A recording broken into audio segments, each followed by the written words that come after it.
Hey, I'm supposed to introduce other faculty, and I haven't been here for them. And now I can't introduce myself, to be honest. But I look forward to a wonderful class of 3 people playing. I'm so sorry that the other people are not here. It seems that somehow the young artists are the group that don't take this as seriously as the others. But that's tradition, so that's how it is. Anyway, I'm so glad you are here, and the first person, I'm not sure what we're doing, but I welcome the first person to play. Unfortunately, I usually sit over there, but I will stay here and listen to you from this angle, okay?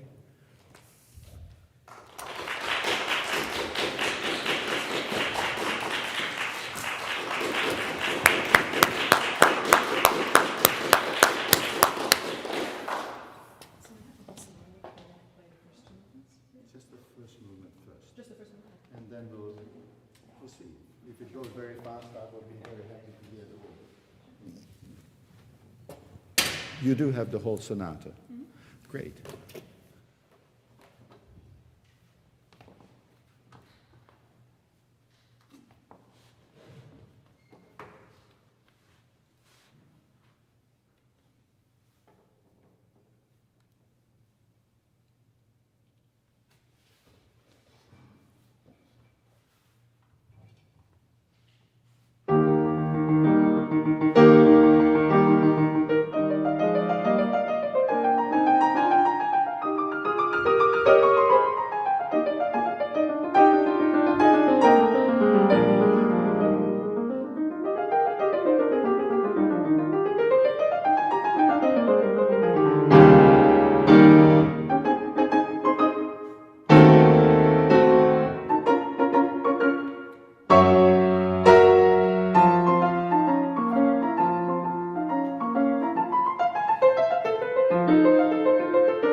This is the second largest sonata of Beethoven. Largest meaning lengthwise.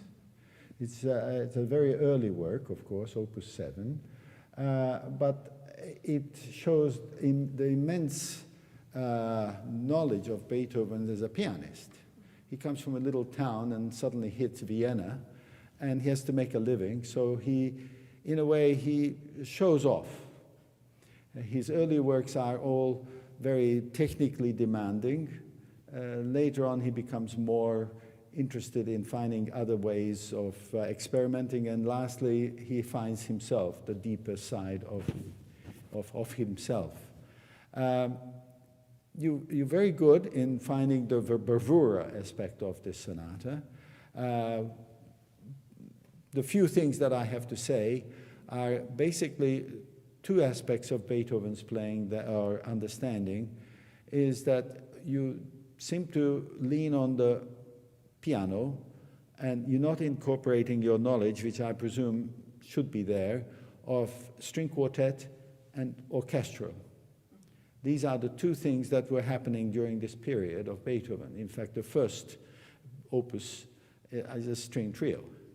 So he's much more interested in, well, not interested, but he is involved in sound that are not necessarily only on the piano. Because, you know, his piano was very limited. So when we consider how incredible his vision was of the piano, it's because he thought of orchestral things. You know, when you go...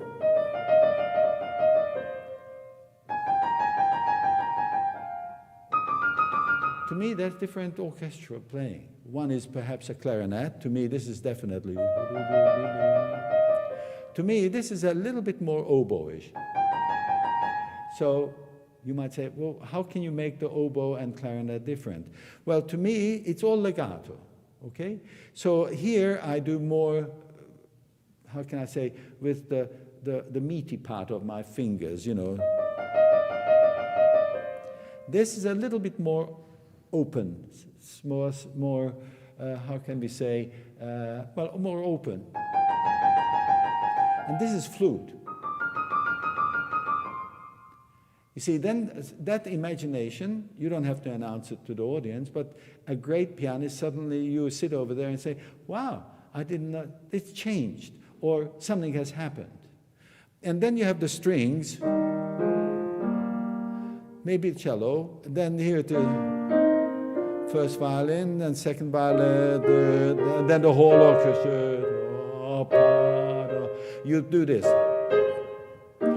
If you play it like that, I constantly will say to you, any type of staccato like this, I don't have enough information what this is. It's so generic, it could be anywhere. It could be here, it could be here, but it's not a resolution of this. It is not a staccato, but that's one thing. And then this is the French horn.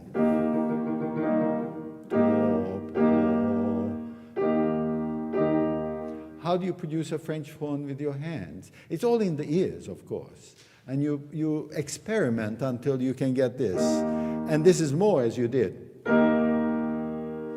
I usually try to find ways and means to explore, to just do it as a chord. Because his piano, every string was different. Our piano is unified. We simply play a chord. That to me has non-description. It doesn't describe anything to me. But if I try, maybe a little more.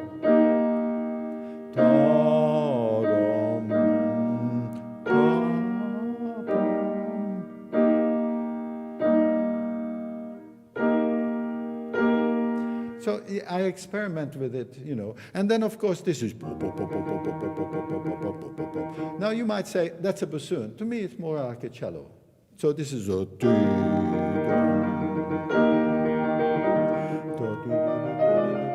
Now, to go from here,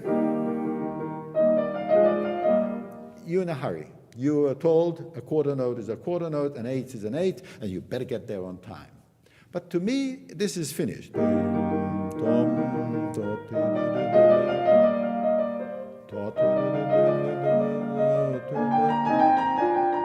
Open.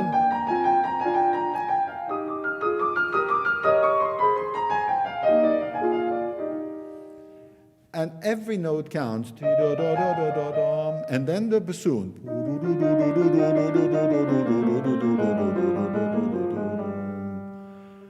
Do you think it's possible?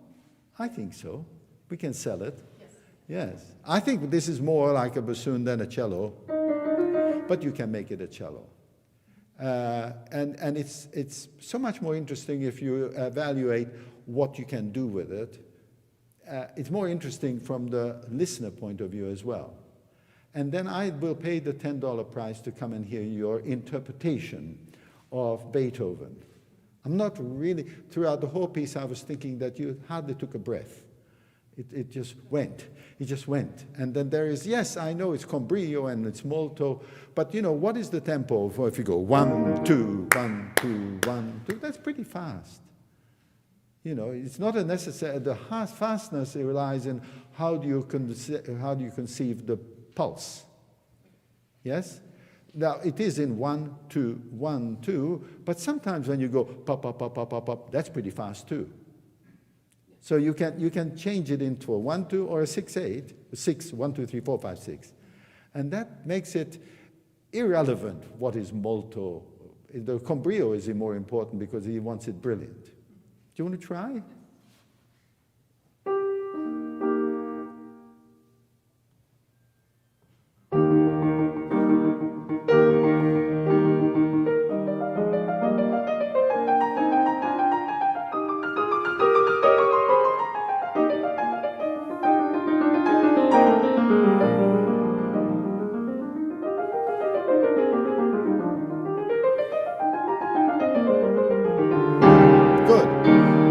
I particularly like the idea is to give me a chance to hear that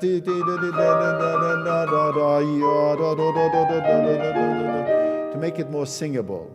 And I don't want to make it finished because it's not finished. The bassoon still has its go.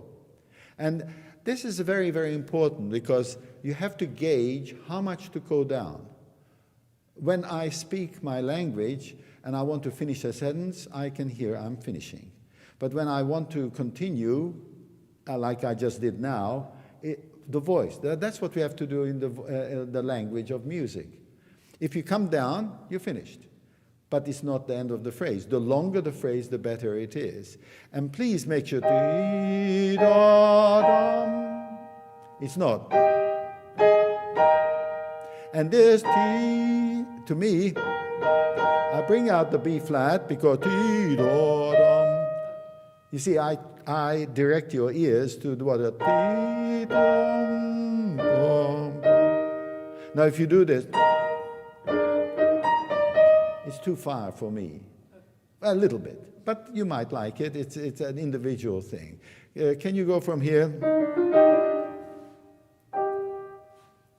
To make sure that with legato.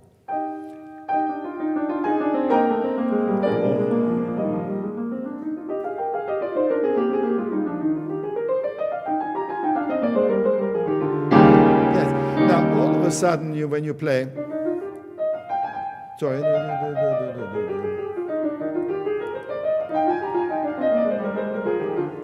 It sounds like scales. Sounds like you have extraordinarily good student who plays scales every morning and you say, I better plug that scale in here. E flat major, might as well do it. But the change of scale, here it changes.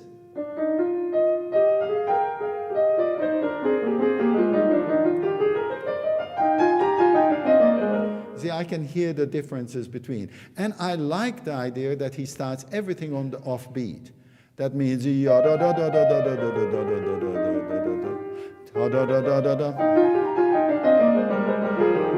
hang on to this upbeat more than you imagine, because to me the upbeat is always a motor. It sort of speeds it on without you doing anything much to it. It just gives that feeling of push. And that push is very important because it makes it not a scale. Yes? And it makes it more musical. So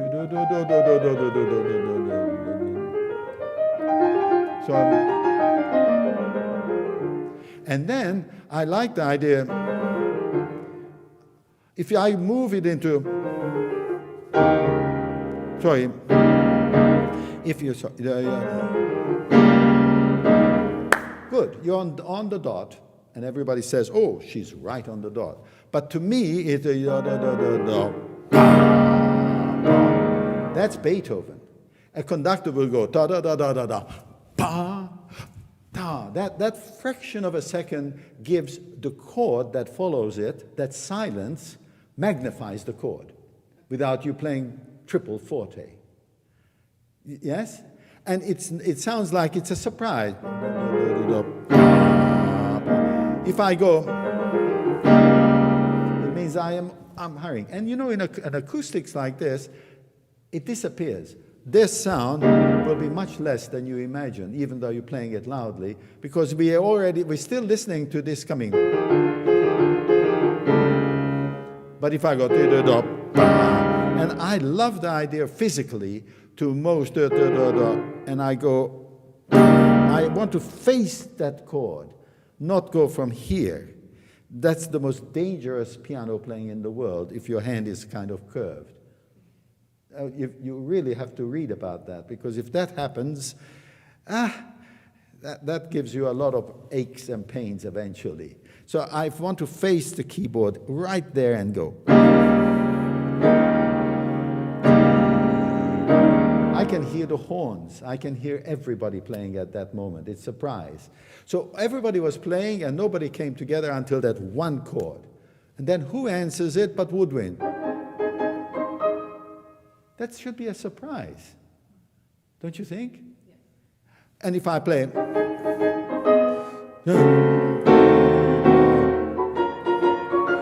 I'm in a hurry. No, I'm not in a hurry. I want to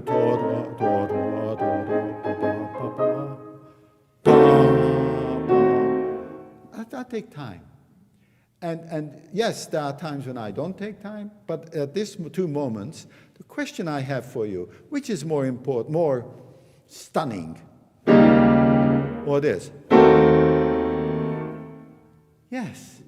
So I have to kind of gear myself in listening that this is not too loud, but this one is, and now comes the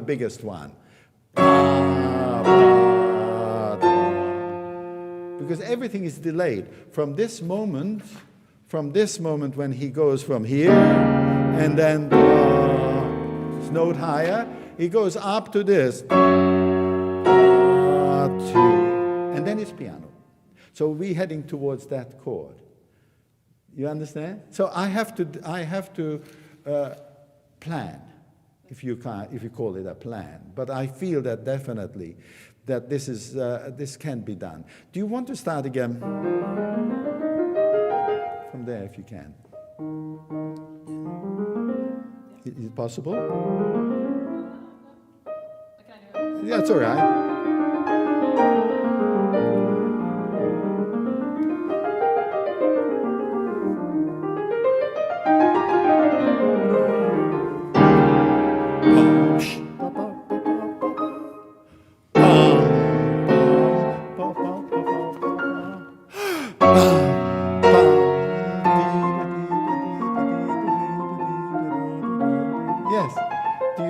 Feel more satisfied? Yes.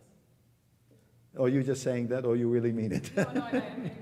Yes, it gives you power.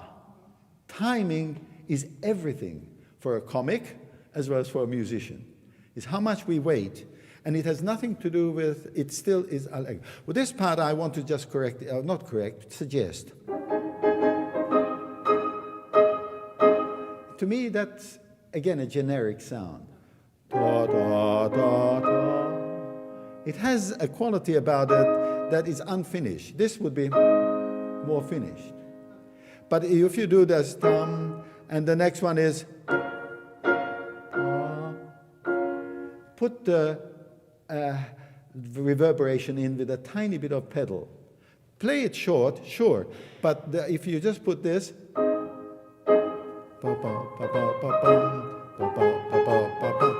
but if you do this, can you hear? I just push the pedal a quarter of a quarter. That gives that a chance to reverberate. Anyway, that's something later on. This.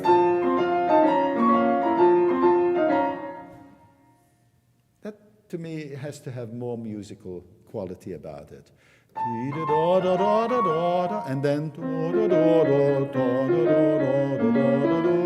somehow the left hand has to answer the right hand. This. If I play it again, it's rather boring. You know, I mean, that's my feeling. If you don't feel bored, go ahead and do it.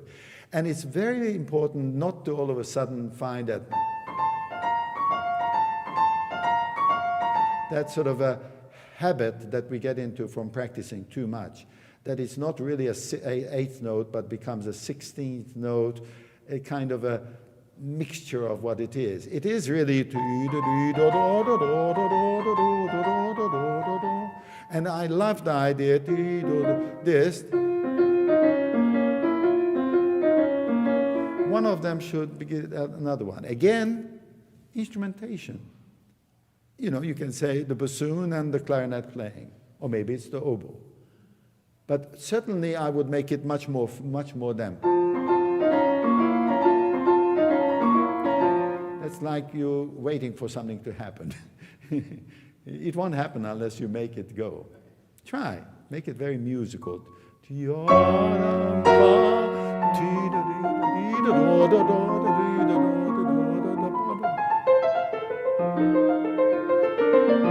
So, which is melody? This. Sorry? Is that melody? I think the left hand.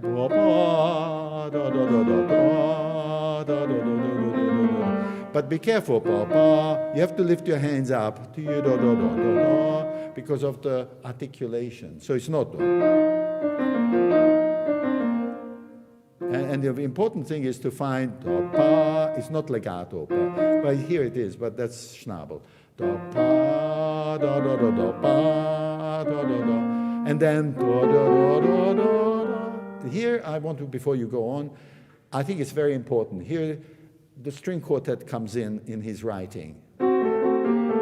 One bow, another bow, and then these are one bows per measure.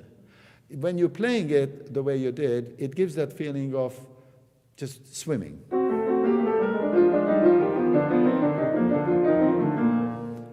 You hear what I'm trying? I'm not criticizing you or making you... Was the pulse lost when I played? Yes, of course, of course.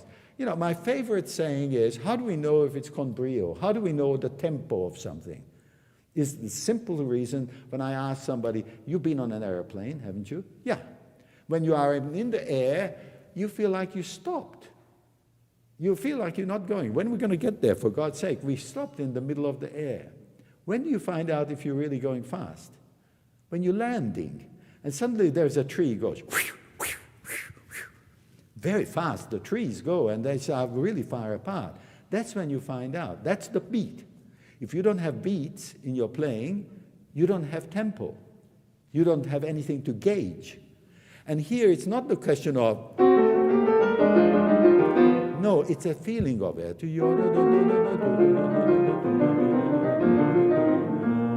That feeling of that feeling gives that feeling of tempo. The con brio is there. Yes? Do you want to try?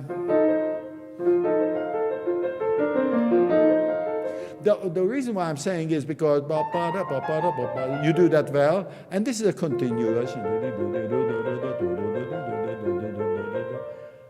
Now comes, I mean, I know I criticize a lot, but you can't play everything twice. No. So here I try to make it something different, especially here, because I like to make it more exciting, because he's stepping one lower,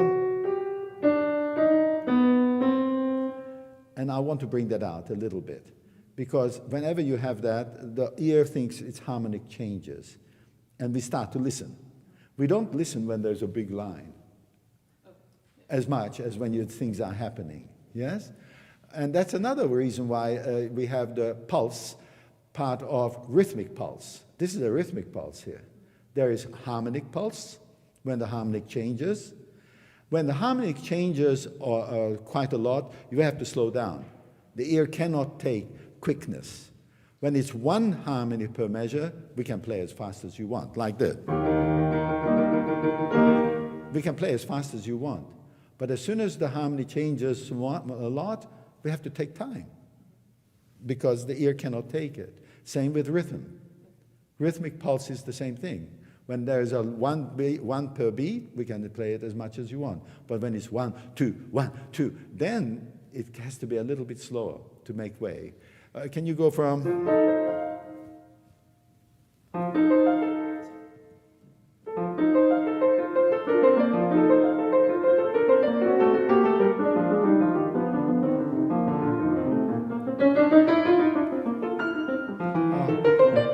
You're so nice. That's a sforzato. Guts. It takes guts. And I'm sure that once in a while you're going to miss, but everybody will say, good on you. You tried. Yeah.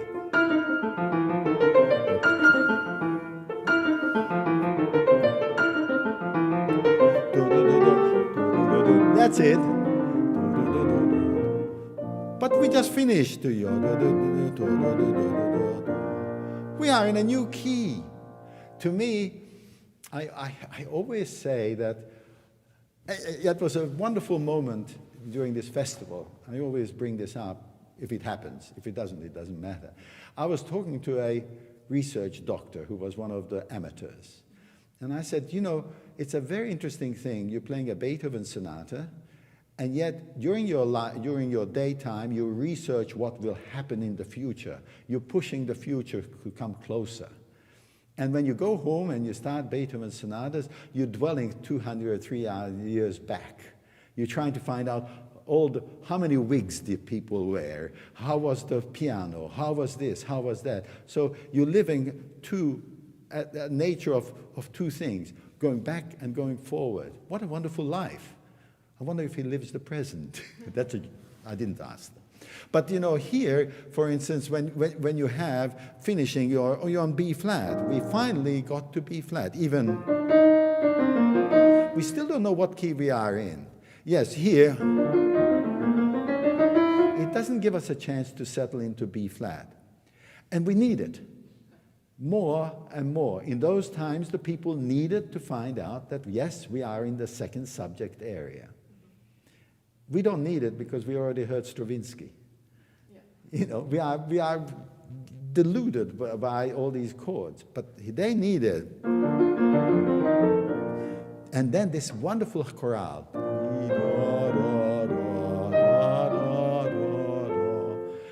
Please, before you go on, it is not.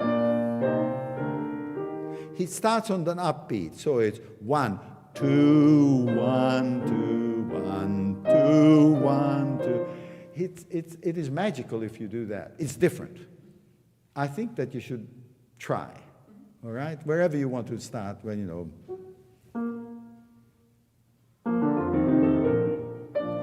Oh, yeah. Yeah, I know. It's hard. Wait. 2, 1, 2, 1, 2, 1, 2, 1, 2, 1, 2, 1, 2.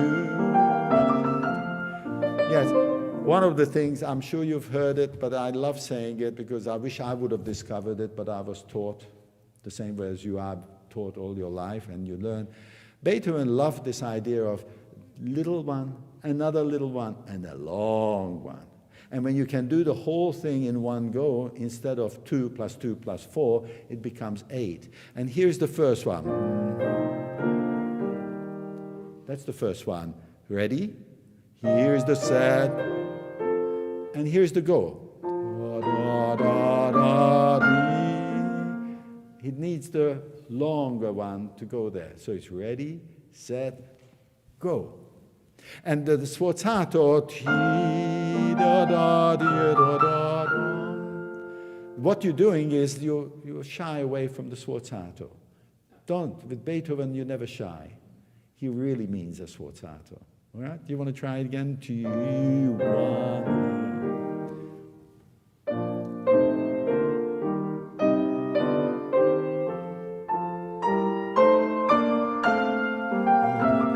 Yes. Sasha, you are such a good, wonderful student. I still don't think you understand what I mean by going from you see, unknown to you perhaps, or maybe I'm too not clear enough, I'm delayed a second beat of the second measure.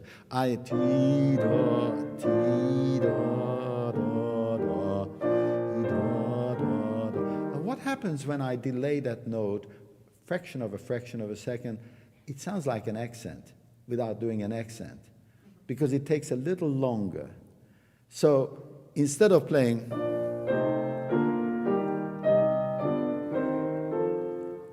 which to me is what's written, but I want to hear this.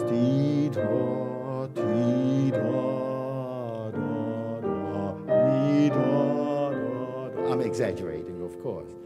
But if you work out how to do that with a ever so slightness, it becomes magic. Otherwise,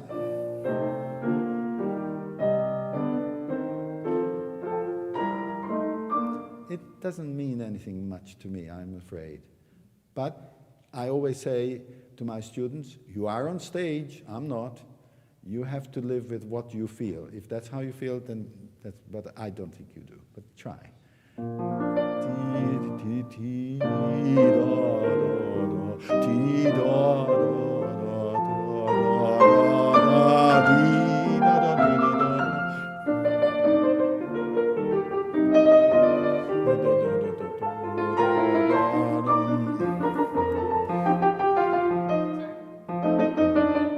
It's hard. Crescendo.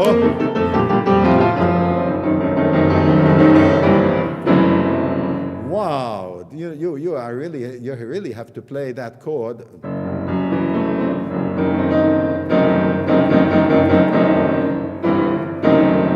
Now you played on our piano really, and then you play it exactly in time, you won't be able to hear the next note, for sure. You have to let it. You see how long it took? More, 4 seconds. Now, see, if I listen carefully, but if I do, out there, they hear that it's merging together like that. You see? And I think it's wonderful what he does. And it goes to C major, which is incredible. You can do whatever you like. They get another chorale.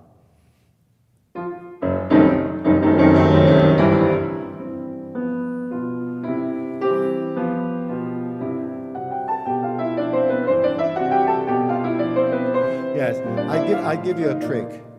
On Beethoven's piano, which was ever so slightly smaller than ours, the distances between the key, for him to do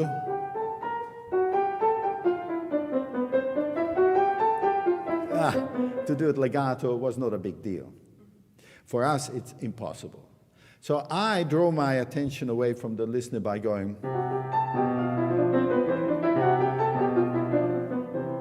It's there, but it's also. I make that more legato, which it is, and it's somehow, it's okay, because I can't do this. That's not correct. Yes, and so that's why I kind of cheat a little. But it's not cheating, it's compromising on our piano. On his piano, that was not such a so difficult. It's like, on the Wallstein Sonata. It's just possible. On ours, it's not. Anyway, keep on going and see if you can work that out.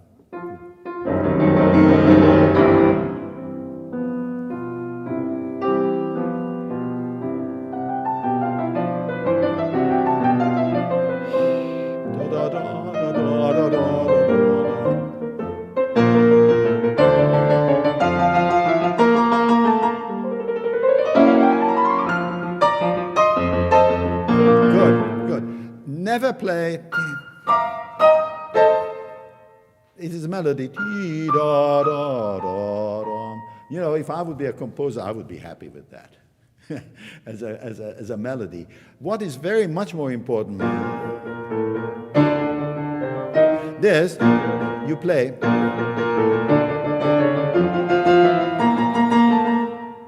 You're accenting the second beat. He is accenting the first. 1, 2. Not. Yes, because it's legato, you make that as an accent. And then there's you need to hear the resolution. Not this. It's serious music.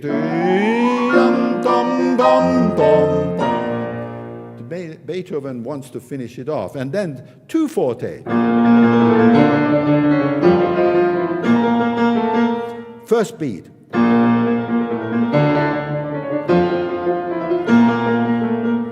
Don't be shy. This is Beethoven, rough as you can. And he was rough when he got from Bonn, a little country town, to Vienna.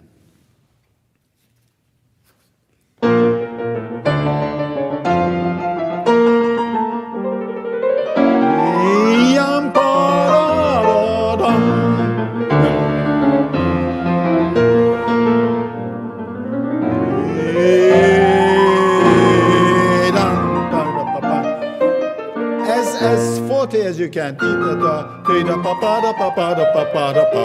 All the way. Just because you have trills doesn't mean that you're it's double forte all the way.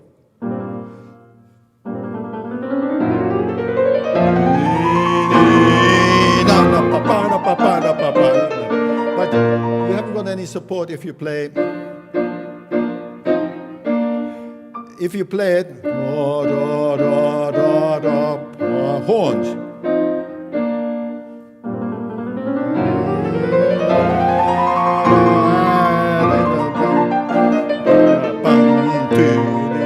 Good.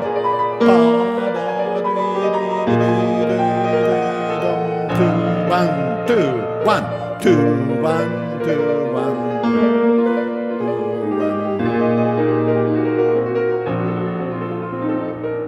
Yes. won't say who I studied this with, but he gave me a marvelous thing. Because you're doing everything is 1, 5, and 1. I always said, use your thumb.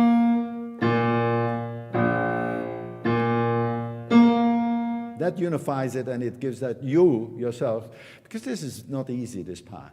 You're playing very well, but it needs that sudden jolt of the second beat of the sforzato. Let's go on. This is, I have to correct. It's not. It's not it. It's opposite.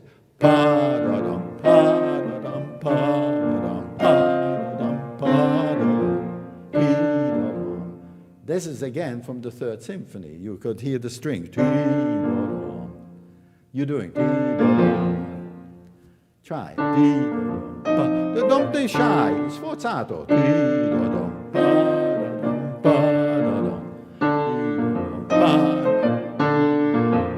Yes, this is difficult physically because you have to go from here, from that note to this. What I do is when I already know I'm going to play the F, so I don't have to look at that. I'm already looking at the E flat. You see, I'm a step ahead, so that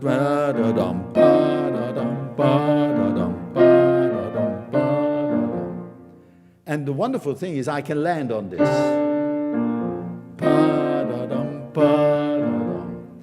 This is real Beethoven, all the way. So practice that, and you got and here too, Beethoven is not.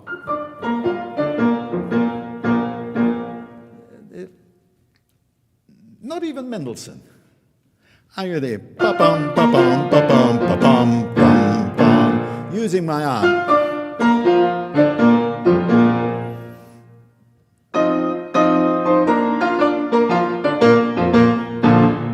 Yes. We can go into a whole lot of technical things when you are prepared. When you're prepared, you cannot make the sound that I do because I do it from the air. I take chance. I might miss it, but the sound is different than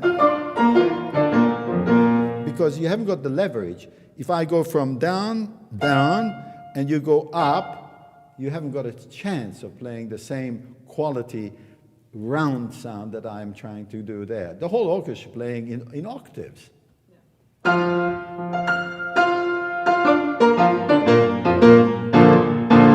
Good. Now, I know we have to stop, but the next section is one of the most remarkable things that happens. We just go through it very quickly because Beethoven changes, and here he is exploring something which he does in 110. That means that he goes 4 measures in one key, and then another 4 measures in another key, and he changes the character of the same thing. It's the same thing that's happening, and yet it is a remarkable thing if you can find in orchestration, he finds it through orchestration. We haven't got that. We have to somehow make suggestions how to produce a different feeling. The first one, of course, is you got this, sorry, where it is, C minor is not a kid's key. It's not a child's key. It is, so it's C minor. So this is tragic at this moment. So can you go from there?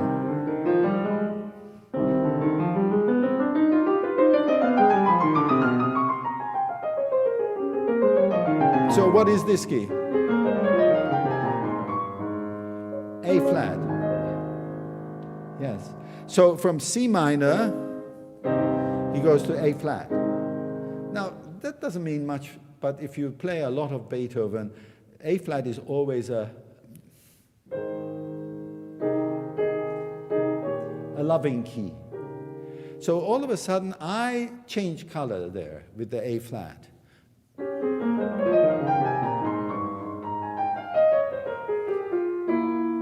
F minor. These are the things that make life meaningful. to me, to go from different keys and show, and you can do it touch, a little bit with the flash of the fingers. You can do it with a little bit higher finger, because, you know, in A flat, I'm happier. I'm a little bit more outward. F minor, I'm sadder. And we can go throughout the whole thing, and then it goes to an unbelievable key of, A minor. Of all things, I mean, after all, A minor is a tritone away from the home key. And yet, you would say, how come he got there? Because he was one of the greatest improvisers in the world. And we take that for granted. He improvised so much, and then we got to, from E flat to A minor. Oh, that's not so bad, he said to himself. I'm going to incorporate that in my composition. He didn't compose as an improviser. He really took every note. I'm not suggesting that. But he explored the sounds. And when you really listen for that, it becomes something special, something different. It's not just scales and arpeggios, which you don't do. You're very musical. But you could push the envelope much, much more to make it into something so extraordinary that everybody leaves the hall and saying, I never thought Beethoven was so interesting. Well, we have to stop there, but I hope that I gave some thoughts that you can take with you. Thank you so much.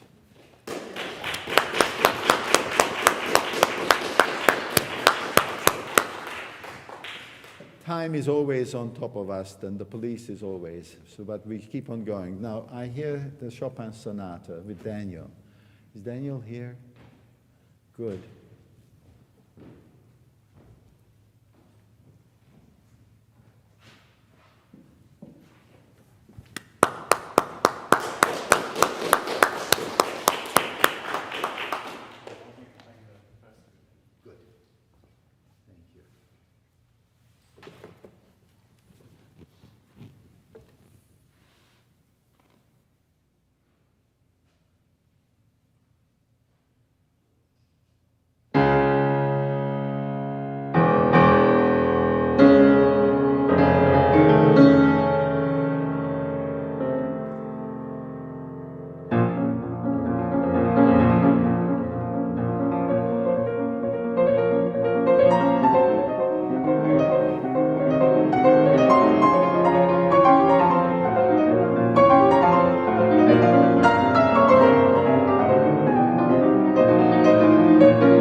a lot of thoughts behind it. I liked it very much. One of the problems of this sonata, in my mind, that we haven't got time to listen to all the movements, is it's not made of 4 separate identities. Somehow it all converges into one moment, and that is the funeral march. Everything moves towards that, and then when that's finished, there's nothing more to say. And he doesn't say anything in the last movement except it's gone. From dust to dust. Now, Chopin, from the very early age, lived with death in many ways. He was a very sickly child. He was constantly ill. I jokingly say that there's so many composers with so many ailments that if we have tablets for them, they wouldn't compose. They would be okay. But he composed because, much like Beethoven found out, who was, by the way, Beethoven was in constant pain. And when you are in that mood, when you're in that harmony with the negative, something extraordinary happens that you yourself, and I'm sure that in many cases, even Chopin did not know what happened to him to compose such a remarkable piece of music. In a way, I must say, with advanced age, I find the same thing as Michelangelo, who transposed that huge marble, which was nothing, into David. If you ever see that live, it's awesome. It takes your breath away, and I can imagine he sort of went back and said, even he said, wow, I never thought it was possible. And I'm not sure if Chopin stood back when one of his students played it, but it's possible that he created something, not just the first movement, the whole second movement, and how it leads to the third, and how you intensify everything to that one moment, and then suddenly you agree that it's gone. And I know you're young, and that whole concept is far. And I know that, you know, Chopin was only in his 30s, early 40s when he wrote this, and under normal circumstance, he most probably, well, normal circumstance, he would have been a young man, today at least, you know. But he himself knew that fate, what fate has brought him. So having said that, how do we incorporate tragedy in the first movement? That is also in my mind all the time. So it's not just the first movement, and let's get it out of the way, and then you have a scherzo, which is okay, and I can play it as fast as I want, and then comes this slow, and I have to bear with that because everybody wants me to play the funeral march, and then I can show everybody how fast I can play. It's not. It's an amalgamation of the totality that makes this sonata an event of larger proportion. Well, simple, I mean, there are many, many ways, but when you played, I knew immediately that we have to talk about this. First of all, not only the fact that he goes from this legato to this. This cannot be louder than this. On our piano, yes, it will be louder because an octave lower in the bass, it will be loud. But we have to somehow create the depth of that. It hits you in your stomach. Yes? And not only legato, but now comes the next chord, which is an amazing thing. It's so amazing that very few people sort of even gather what it's all about. But it is a C sharp, G sharp, and a C sharp in a B flat minor key. That's not possible. First of all, it's not in the key signature, number one. Number two, the second degree of a B flat is, or the third minor, sorry, the minor, is D flat. What's the C sharp got to do with it? Have you thought of that? It's like a shock between when the C sharp turns into a D flat. Well, you're right. When the C sharp turns into the next chord, sorry. Yes, when it turns. But why not write it as a D flat? And so much easier. D flat and an A flat, you got it made. You don't even have to use so much ink. But there must be something in the sound he wanted there. It is possible that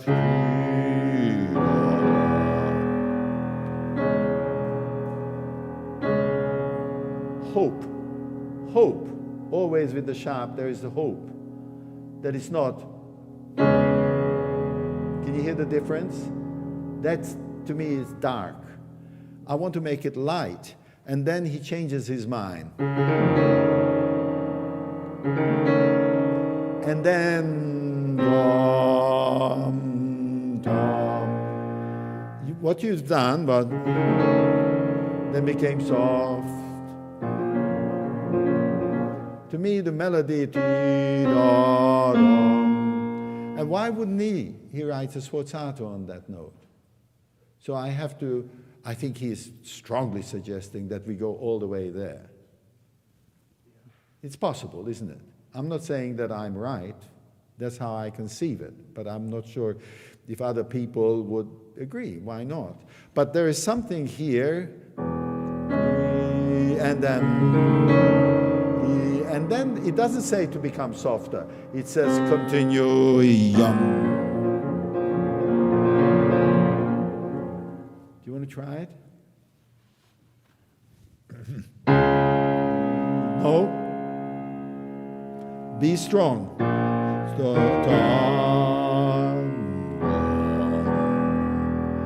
There's a difference between going, believe me, there is.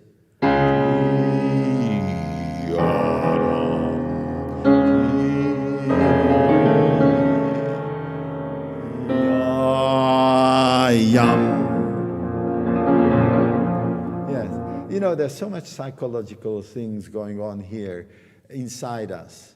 When we play this chord, I always try to look up. Feel the chord as something that comes out of the piano. This one goes into the piano. Now you might say, come on, that is impossible. But it's in the imagination that I can do it within myself in order to provide that feeling of that optimism and then and then keep up the tension. And how do I keep that continuously into that note? So I don't release it. I don't want to release it. I release it through the piano, which happens later on in the next thing. Does it make sense to you? And what happens to you as a performer is just as important. He provides 4 measures to transport us from reality to unreality. Because death is unreal. It is real, it's there, but we don't know what happens after. So he is transporting us into a realm that is irreversible, at the same time is indescribable. Now you might say this is too deep for those 5 measures, but I believe Chopin believed it. He wouldn't have composed it. It doesn't make sense otherwise. That and what happens is, and I've played it enough to know, that when you do this, you yourself are transported into a different world. That all of a sudden it's not a horse race. It is very deep and something, there's no staccato there.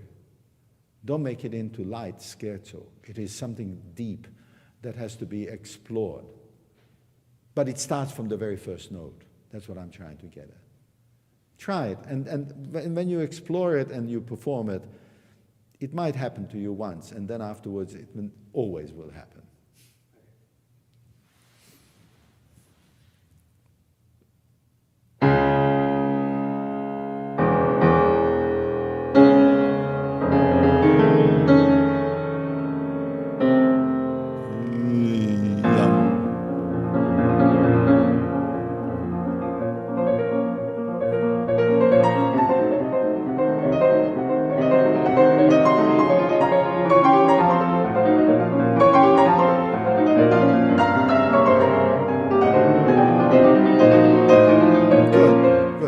This is not easy to understand what he wants. Yes, he does put the pedal down because he wants a continuous sound. He wants this to be a continuous thing. On his piano, it sounded probably died away all the time. So he compensated by putting the pedal. But for us to put the pedal, if we put the pedal down all the time, then what happens is that we miss the rest. The rests are just as important as the notes. The breathlessness, that feeling is what gives the agitato, not the tempo. The tempo, you can play it 3 times as fast and it will never sound agitato. The agitato, constantly. But you notice I don't let it down. It is constant, like this. And I think that's what he wants. Do you want to try?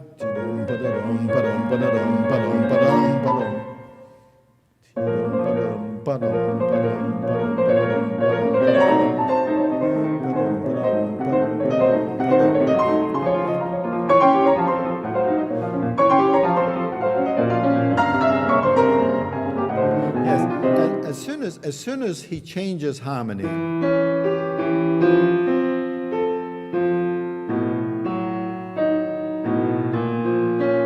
as soon as he does that, you have to either slow it down or make me understand. Because I don't understand that. I don't understand. And then he starts again, and then it changes. What incredible things happening here.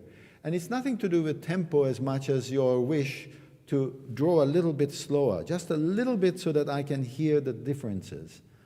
Yeah, just before, when Sasha played, I mentioned the fact that composers use, they used as a technique. When they have one measure or 2 measures with the same harmony, they played faster.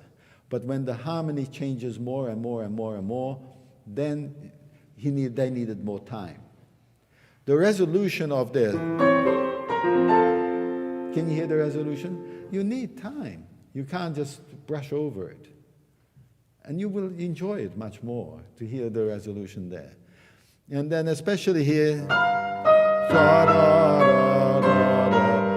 And there, for instance, he doesn't move. And then those harmonies change even more and more. Not only that, but within the harmonies himself. If you don't bring that out, nothing happens. It's just a lot of notes.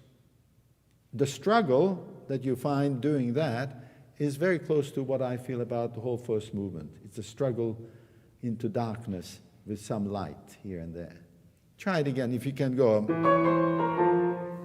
from there.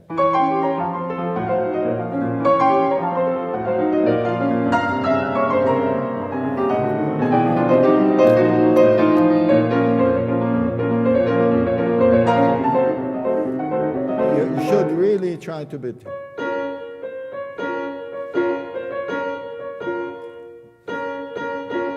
accents there. Don't be shy. It makes it even more exciting, or not exciting, it's more agitato than before. And the best way to do that is not to bring it as the...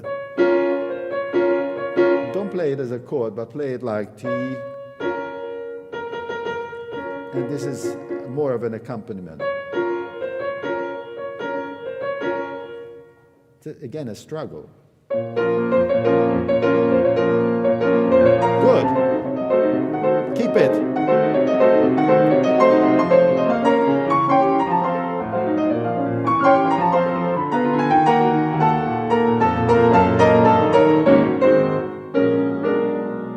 And this is very difficult because the melody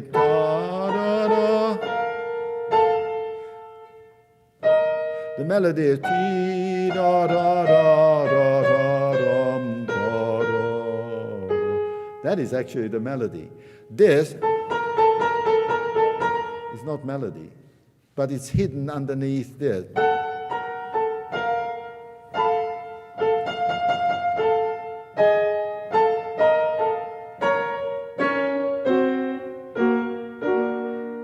Yes? Yeah, I need to hear that.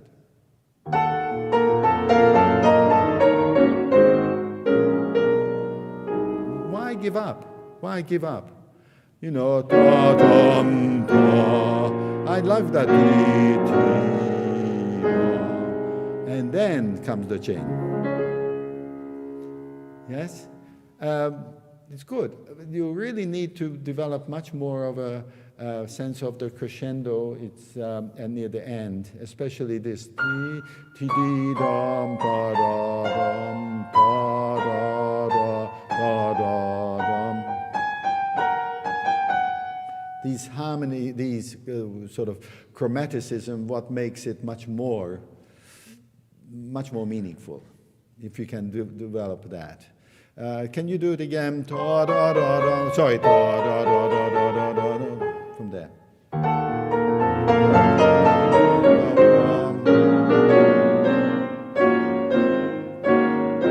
Don't play. Much more deep sound. Take time, take time.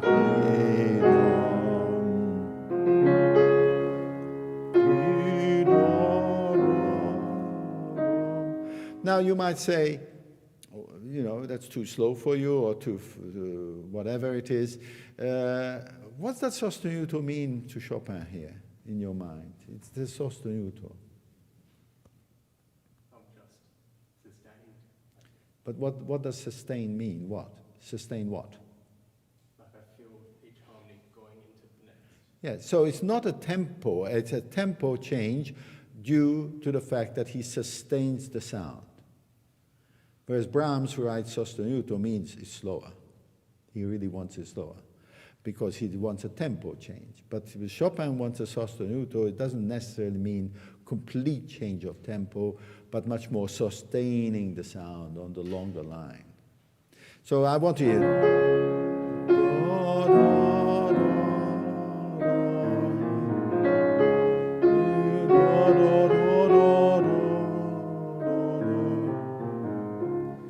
Real singing quality, real singing. Good.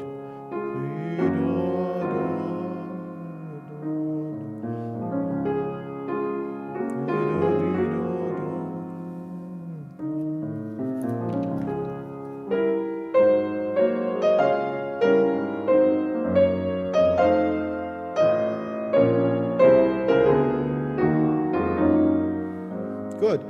But Daniel, you're taking the easy road out. Which means real legato. Real legato. Real struggle to get that legato all the way. Is ti da da di. Legato. All the way. It's not, to me, it's just di da da da da da. I can hear it. Maybe you can't, but I can hear that it's not legato enough. And it's really meant to be. That line, what he wants is, yes, legato, There is something about legato playing in Chopin, which means that you hold the weight of your arm and you go into the key and not let it go. It is loose, it's not tight, but it is. You see every note. If you touch this, there's nothing there. But the weight of my arm is there behind it. And that's what gives that deep, wonderful sense of melodic writing, like a singer. And it's very simple. If I ask you to sing, or I sing ta, ta, like that. But you ask a singer to sing, they immediately straighten up, hold their diaphragm, and they go, they immediately become a different person when they want to sing. Yes? And the technique of backing up the sound with the diaphragm and backing it up with they say it comes from here, it comes from through there. We pianists, we just play. But it's not. If you want to play that note, it has to have the care and attention of. There's so many different ways of playing that note. Explore that, because you are so close, and yet that 100 yards or whatever it is to the top of Mount Everest is the hardest. A lot of people got that far, but not to the top. And that's what you need. You need to explore this.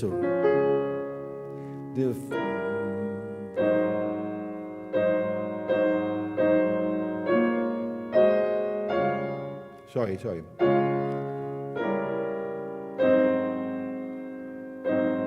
See, I can hear the 5 notes separately. When I create it, I can hear before I play it that's what's going to happen. And I know that I have to play the top a little more, but I also know that the harmony, it somehow is just magical.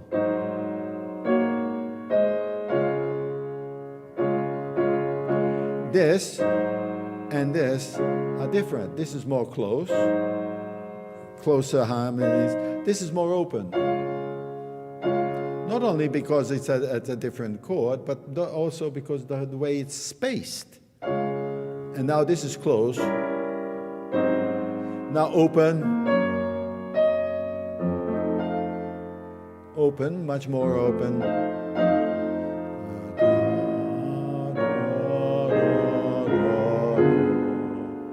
You see, well, I don't know if you can hear, but I can hear it before. To me, that's a gentle sound.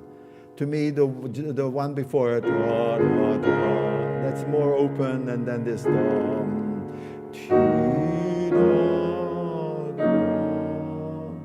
It's all, of course, tied together, so there's no up and down like a voice. It's all one sound. But I somehow color it with underneath the different harmonies that Chopin wanted it. Otherwise, he had the choice of 88 keys, practically. He chose that key, those keys, to color that note, because there is a melody, of course. And so you have to try constantly when you are practicing, why did he choose this?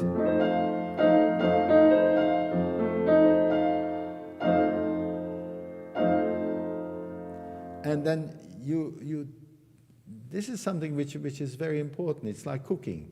A little bit more salt. No, I'd like to have a little more pepper. And then this is what makes practicing so interesting. I don't know what type of piano you have at home, or wherever you're practicing. But if it's a good piano, you can do so much. Anyway, start again from here.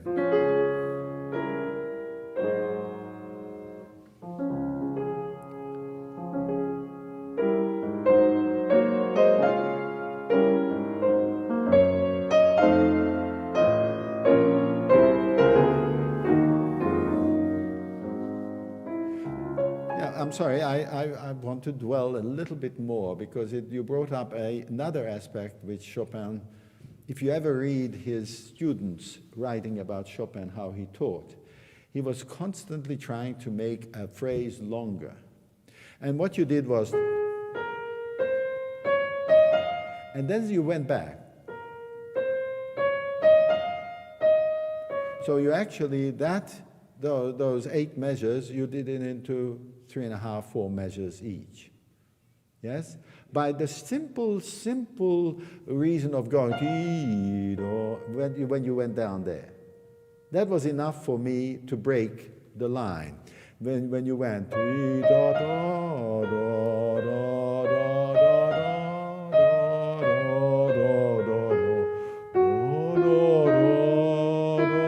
now you might say, why didn't you go softer? Because he doesn't write it. Sure, Mozart and Beethoven would have wrote that way, but somehow Chopin always, at the end of the phrase, moves to the next one. It's like, I am here already. And he does that in every major composition. This is a very important moment that you have to really take notice. Do you understand? Can you see it? That a lot of people become, and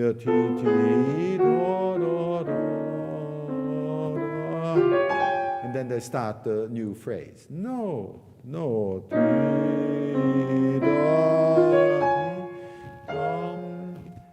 Long line. So what are you going to do at home? My opinion.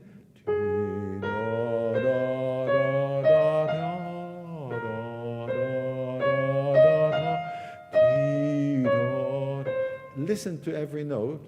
First sing it, then see if you can hear it, then see if you can find the as close as you heard it in your singing, that's inside us, even if it's out of tune, it doesn't matter, but you want to hear it that way. And that work is hard work, because what happens is every moment you're listening and measuring. Oh no, that was too soft. I better make sure that it is a little bit higher so that I can feel the need to go on. Because as soon as you come down, you lost it. You lost me, at least. I feel, oh, good. But you don't want me to feel that. You want me to keep the tension as it goes. Yeah. Think about it, because this is very, very important in your development as a musician. Once more, and then we go on.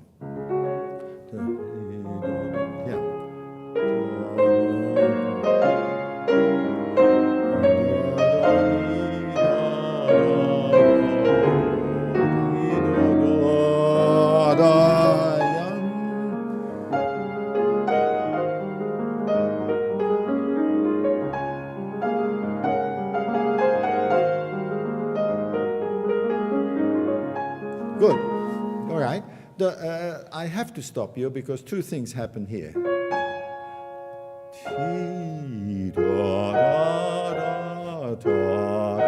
That is a genius. You trying to hide his genius. You go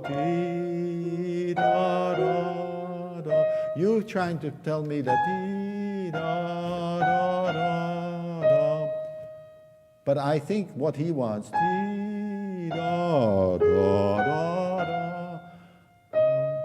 can you hear how much more interesting that is? It is. And then you do something. That means that this is just as important, but it's not. It cannot be. To me, that that's a connection. The same thing. That's a connection. So the melody is 3 measures, but he has to have a connection because of the harmony needs that moment in your left hand to go to the tonic again, or the D flat. Harmonically, he needs 4 measures, so he fills it up with something. This is not, but if you make that as important as part of the melody, then it sounds like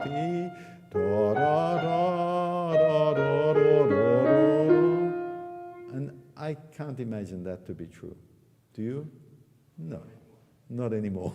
Lovely. Can you do it again?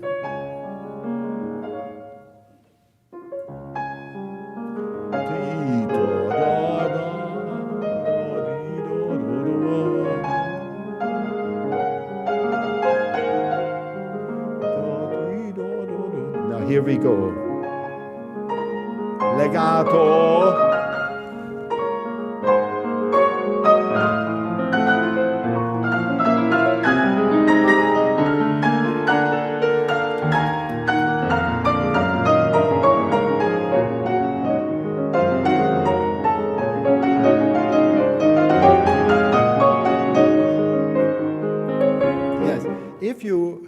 chance when you're practicing at home and you play all these harmony.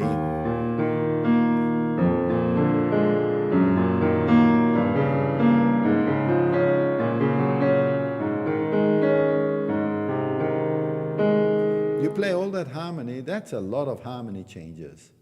A lot of turgid thing that it's like ache and pain going through all that. And you're kind of happily going,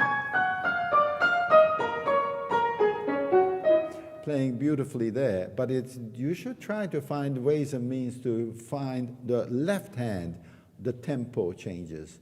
Because the left hand gives the feeling of where you should hold it back and move forward, and hold it back and move forward.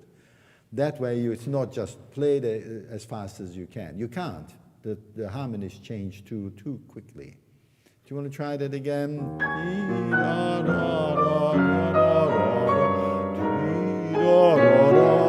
To this. And then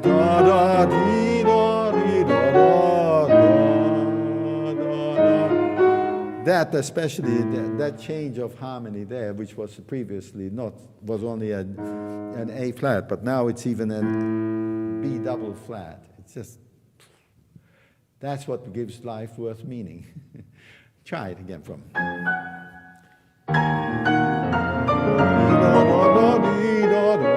Take more time.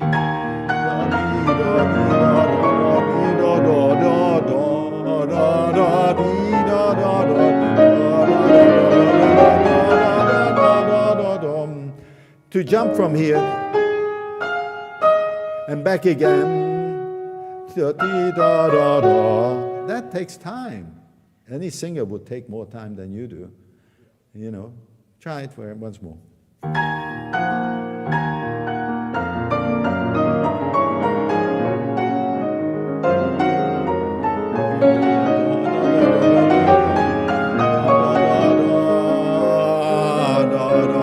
But it goes to a sforzato.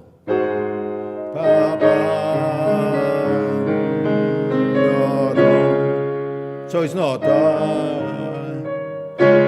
You can't do that. That doesn't make sense. Here again, he finishes strongly. Now, to me, the amazing thing is that Chopin does this in his first and second concerto just as much as he does it here. And the second concerto was written only 1 year after Schubert died and 2 years after Beethoven died. That's nothing in the history of music. So Chopin single-handedly did something which was unheard of during his time. And we trying to hide it. I champion it. The guy was a genius, so why not go after him and say, wow, that goes all the way, and it goes to a sforzato. Then it changes after that. You know, Beethoven would never do that. Maybe he would do the forte and subito piano, but he would very rarely make a large phrase and go into a forte ending. Rarely. But Chopin does most of the time. He was only 19. How old are you? Same. Now you know what he felt like. All right, let's go on to the...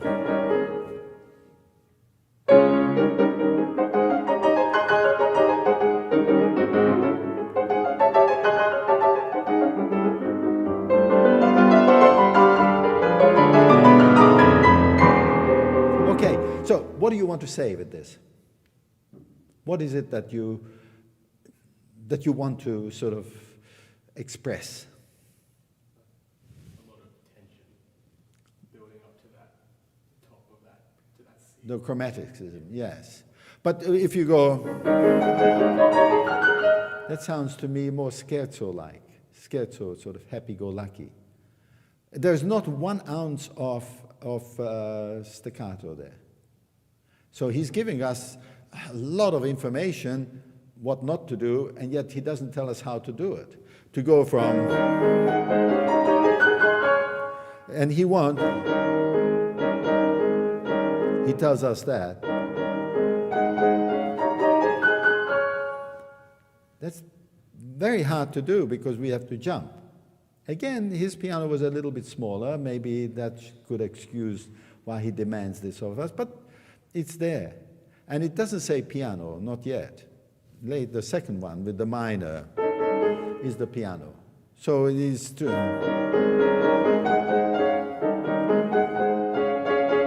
every note counts. I can hear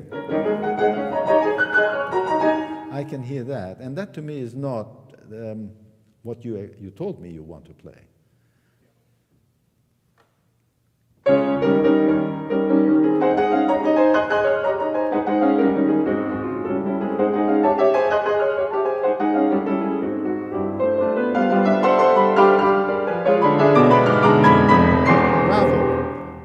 Tremendous change. I don't know if you felt it, but it was already.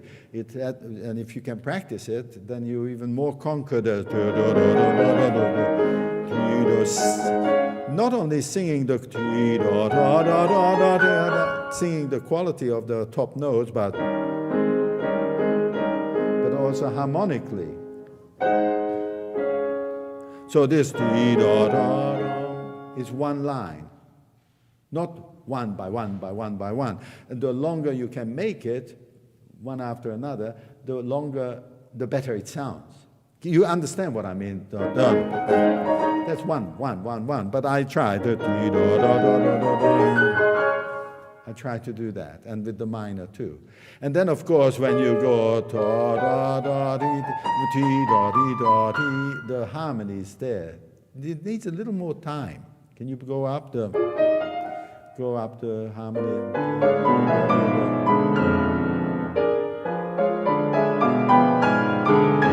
Yeah, but don't let go of it. Don't let go of it. Don't let go of the sound. You go. You're letting go.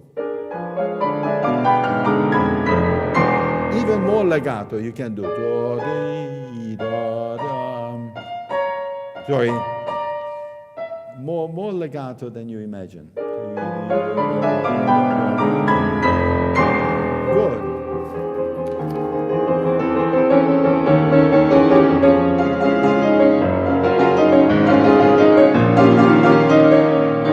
Yes, here the harmony changer. Then the left hand.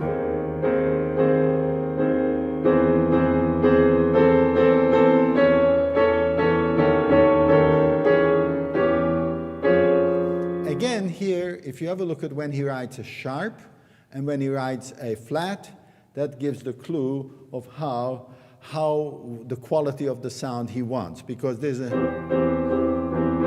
goes to the depths of the that's darkness. Now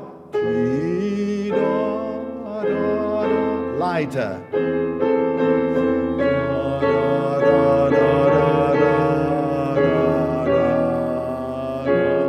Now here you have to do something which he does.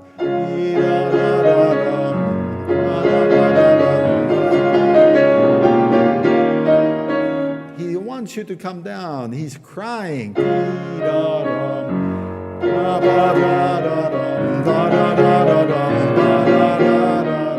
It's written there, but what most people, unfortunately, including you do, you go the opposite. It should go down. That's what, try it. It's a magnificent feeling.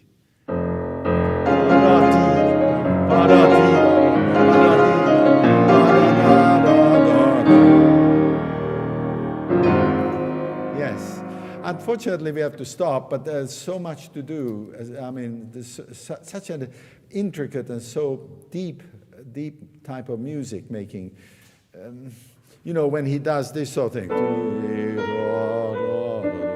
all sharp, and then suddenly becomes flat. All of this,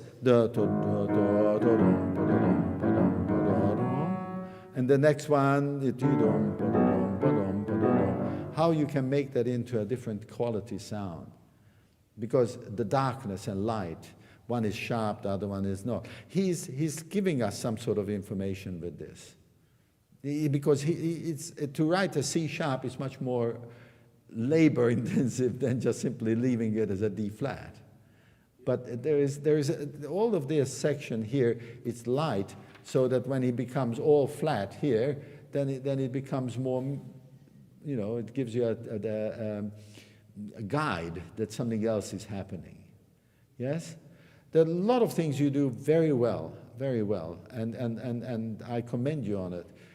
Perhaps what you could do is, more than anything else, that you could possibly find a way of within yourself to convince yourself that this is very dark music. And dark music means not only seriousness, but it's sort of a feeling that comes from within us. Much like light music, when we are happy, it cannot come from outside. It has to come from within us. It's an extreme. This whole sonata is an extreme example of more than anything else that he wrote. Perhaps the B-flat minor scherzo, which everybody takes into a happy-go-lucky thing, whereas it is really a very dark, Anybody who won't start like that cannot be happy-go-lucky. Our job as musicians is not only to play the notes, but to live the notes. Think about it. It is not an easy life, because we have to take on the clothes of the composer, or the feeling, of the composer, and then digest it to such a level that when it becomes, we are at one with that feeling, we have the power to impose it on the audience. And I mean imposing, because the audience comes in after having a good drink and is not in the mood to suddenly hear Daniel Marr give them hell of the darkness of what he believes in. But that's what it is. A recital is a set of clothes, a set of feelings, of different thoughts and different feelings. Whereas some people feel that even within a sonata you have that, so many characters. And yes, they do. But what I find in your playing, and this is an honest criticism, it's not meant to be taken that he doesn't like me, of course that's not what I'm here for, is we all learn from each other. I have struggled with this sonata to make it dark, so I know how far you still have to go in my mind. I'm not sure if I have given you ample opportunity to understand that. But I think that if you start dwelling into that region, why did he write a first movement like this, then a scherzo, second movement, then, as I mentioned, the whole totality of the sonata, it becomes a struggle of humanity, some deeper human struggle. And then, when you start to understand that, something happens to you when you play it. And I mean that sincerely, because then you will become all at one in giving that the depth of feeling which is so rare. And it happens, I'm sure it happens to you when you go to a recital and suddenly it hits you and you don't know what hit you. And sometimes you come away from a recital and say, well, that wasn't much, was it really? So I wish you luck with this. It's not a sonata that's taken lightly, to say the least. I'm glad you're doing it, because it takes years and years and years of exploring and getting. It is an amazing piece of music. Good luck with it. And I know you will get.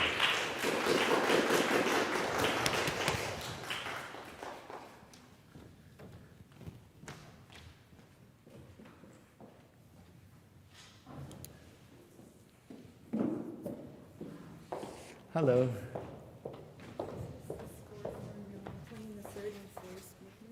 Okay. Okay.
a very difficult sell.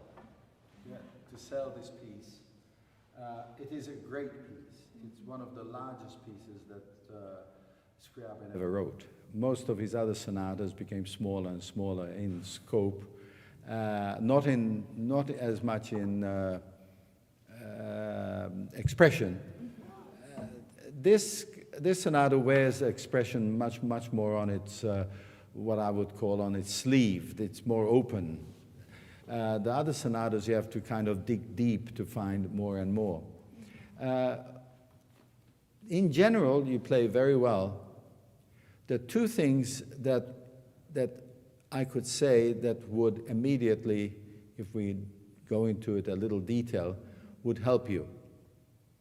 One, never forget that majority of the composers only suggest the notes. The meaning behind it has a lot more. There are some composers who manage to get most of it down on a piece of paper. I really feel Chopin is one and Brahms is another, certainly Beethoven, but Liszt didn't. And we know that from his students that when they played for him his own piece and said, you know, Maestro, is this how you prefer it? He says, you're playing very well. So he had a larger spectrum of acceptance of his own work. And certainly Scriabin was, much like Schumann, was you could do so much more than what's written in the music and get more out of it. I think that's the first thing that comes to mind, that Scriabin was an exceedingly excessive personality. Do you know what I mean by that? Sorry? Excessive, not outward. No, excessive means he was at one time depressive and the next moment he was exalted. Sort of huge range of human emotions from one note to the next. Explosive. At one moment whispering, the next moment it's explosive all over the place. And the more you really dwell into that, he tried very hard, especially at early work like this, to cover up his own emotions, which is overboiling at times. We'll do a little of that so you can understand that you have to do more than that. The other thing is that I think comes more and more and that is especially the development section of the last movement, which continues the same thing again and again in different keys to make it very clear what you are doing. Otherwise, it's like you adding another one. We'll have to cover that because otherwise it just sounds like you're lost. You're not lost. You're playing exactly what's written there, but somehow you have to give that impression that here is one aspect. Now I'm going to play the sequence, a different one, another sequence, another sequence. That's something, it's selling the music, clarifying the music, which is very, very important in Scriabin, because his mind is a mind of how can I say it? His mind is much more muddled. You know, and he writes, some of his earlier preludes are much clearer than this. It's not a negative thing. I always say I have never ever thought of a composer that was normal. There's no such thing. All composers have to be of a certain nature, completely out of this world to be able to compose what they did. I have one question regarding a very simple question, which happens here, and it's constant from the very beginning. Pa-bum, pa-ba, da, da, da, da. Even the first movement is basically that rhythmic. Bum, pa-ba, da, bum, pa-ba. That rhythm, the short note. The question is, does it belong to the long note, or does it belong to the next note, which is after the next quarter note or whatever it is. Because that attitude changes constantly. At the moment, you're simply playing.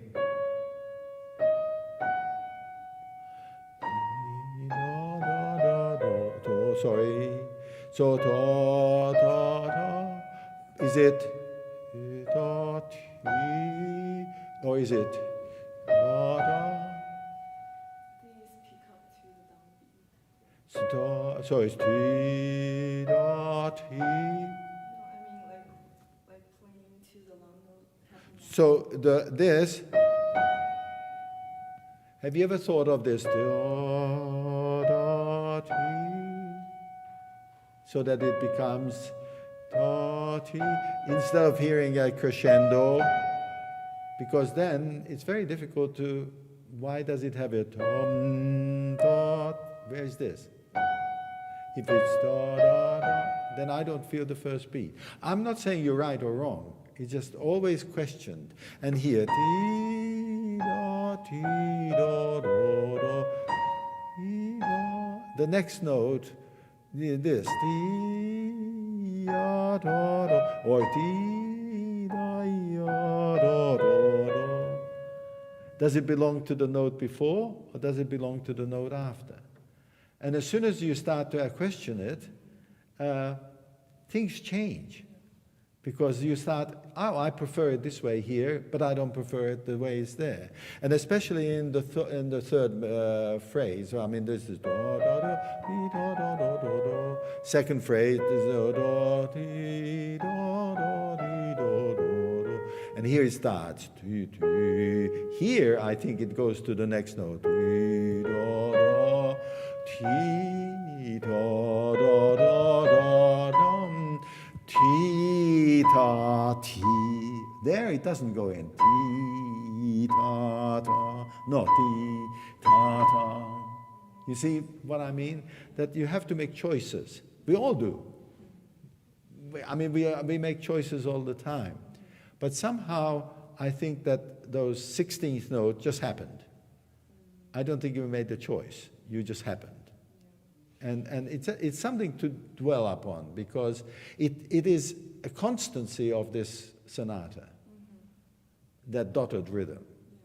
And the way he looks at the dotted rhythm is not as simple as we think it is. It's not just ba, ba, ba. And then he even goes further later on, when he goes something like this nature.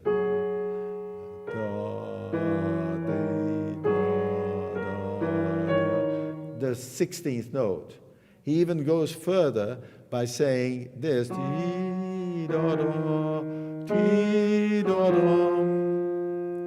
follow? So he even makes it even more difficult for us to make the choice whether the 16th note of the right hand should be with the note before, or should it lead to the next note. It's a good question. I'm glad. I have struggled with it. It doesn't make you a better or a worse pianist, but it is obviously this sort of has been turning in his mind. It's not something that just happened on the spur of the moment. And it happens a lot in his preludes, Opus 11, most of the time. So can we start it? I just want to see how it...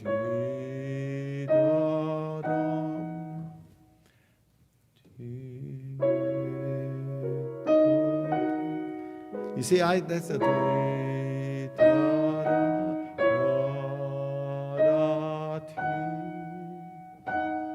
If you accent the D sharp, the beauty of the F sharp, that doesn't come out. To me, the F sharp is what I'm aiming for. 4, 3, 1, 2, 3, 1. Ti, do, do. There's so much to do, so much, because as you come down, the way you played it, I had a feeling that if I would have got up and left, you would have said, okay, yeah, I think I finished. But it's not. Now the next note, da, da, dum, ti, da, ti, da, da, da, not ti, da, da, da. You see, again, you stopped. You made me feel down. And I don't think so. I felt ti, da, da, da, and I want to start a little softer, da, da, da, ti, da, dum, pam, ta, ti, da, da, da, da, da, da, dee, dum. You see, to me, he does something here. He goes up to the top of the mountain. And you might say, shh, that's piano. Why do you play so loud? To me, that's to me piano. To me, this is piano also.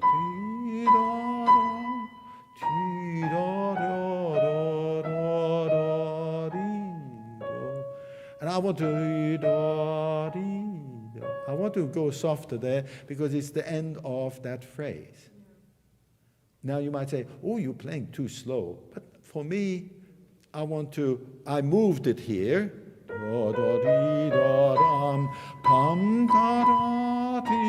Sorry.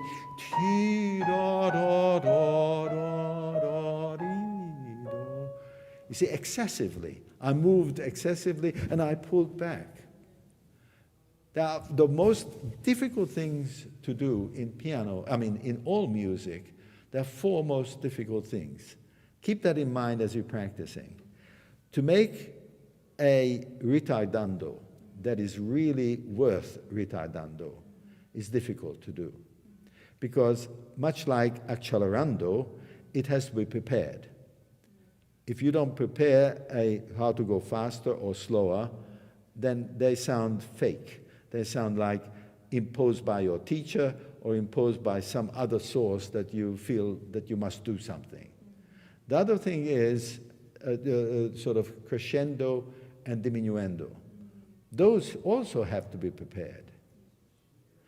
Now comes the most remarkable thing about music and style, and that is, for instance, if I take you to an art gallery, and it is Cézanne and Gauguin there, I don't have to tell you who did this, and you go close to and then you have a look who signed it.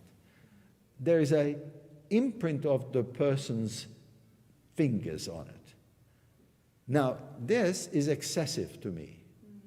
That's why I go ti da da da da da da da da.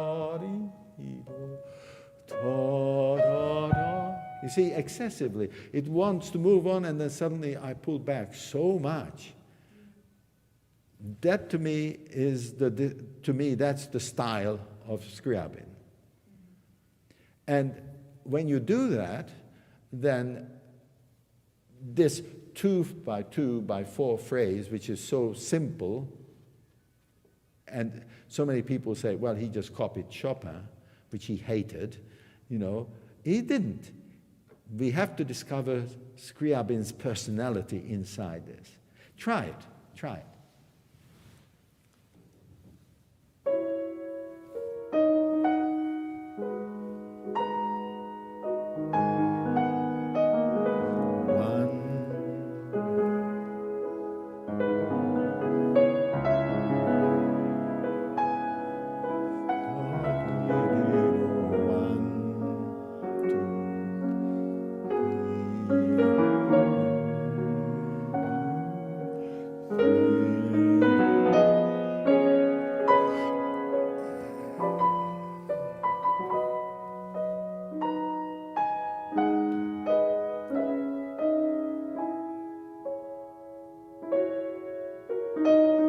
Good, okay, fine. I have another thought, because all of these so-called classes are impossible to cover everything. It is really to open up the door for you to walk through, and when you go back to a much less intense atmosphere that we have here, you are bombarded with ideas, and then you have time to digest.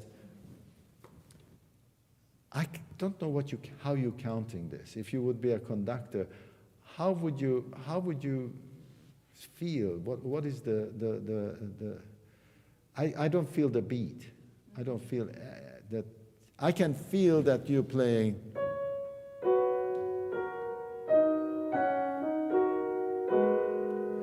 I can feel the bum, bum, bum. I can feel the eighth note, 1, 2, 3. So somehow you have given me the feeling that he wrote it in 6/8 or 6. Somehow it doesn't ring true.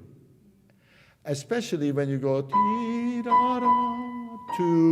3, 1, 2, 3, 1, 2, 3, 1, 2, 3, 1, 2, 3, 1, 2, 3.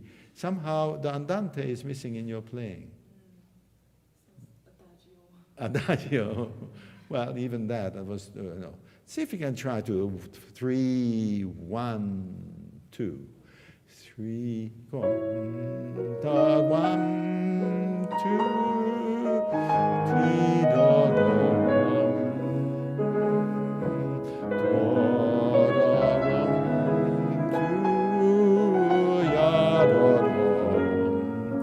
2, 3, 1, 2, 3, 1, 2, 3, 1,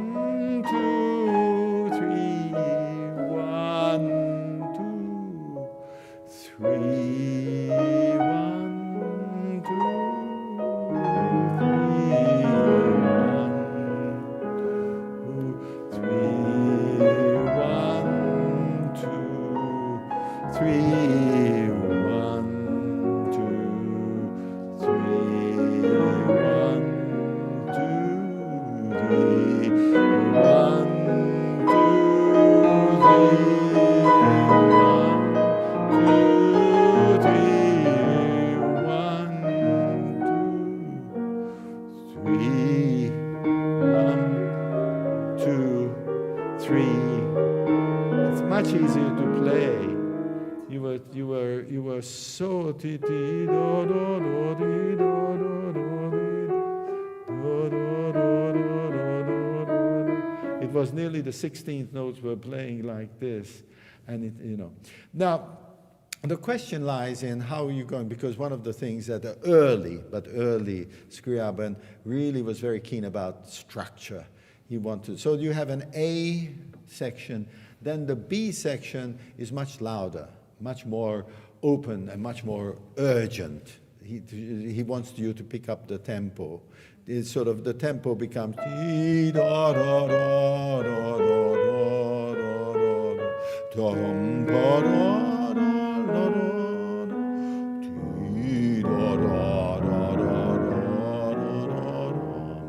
It has to have that urgency about it, and not, again, believe it or not, this is sort of a 2 + 2 + 4 phrase, so it's not a sort of a rocket science as far as he's very particular early in his life, as far as making square the structure. Can you try it? 1, 2,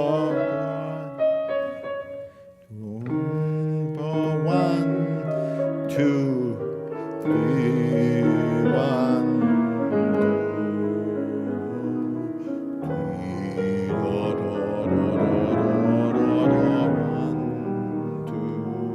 2, 3, 1.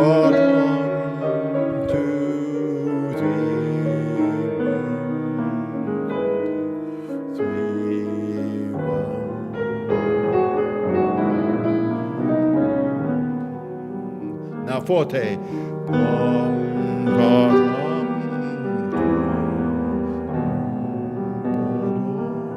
Forte, echo.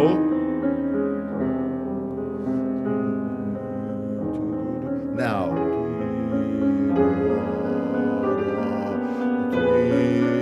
keep on going.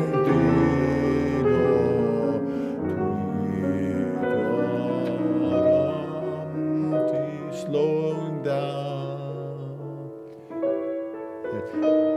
you can slow down much more. Again, you didn't realize that we are now back to the first theme, so the A. And the whole thing actually is wonderfully constructed that it gets faster without you doing anything. Because the accompaniment at first is 8 notes, then 16th, then triplets. So without you doing anything, it gets faster and more until you get to the last movement, which is, of course, what he wants. He wants to go into the last movement without breaking. And this is, again, if you do it too slowly, then there's not much difference between 8th notes, 16th, and the triplets, 16th triplet. Yes? Now, the going from the second movement, third movement to the fourth movement is much more difficult than you imagine. First of all, this, it should not sound like a trumpet. Legato. And actually,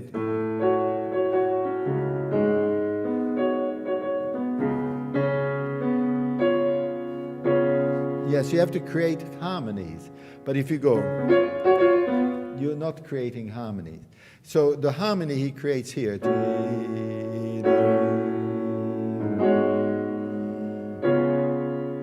and then F sharp minor, which is the key of the piece. Yes? So can you go from this double piano here? Which is actually a quotation of the first movement, you know that, yes.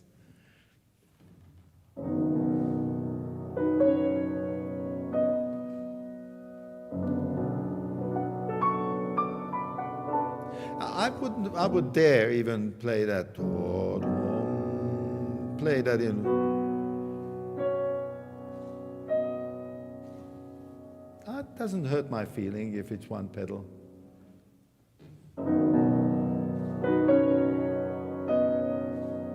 Pedal.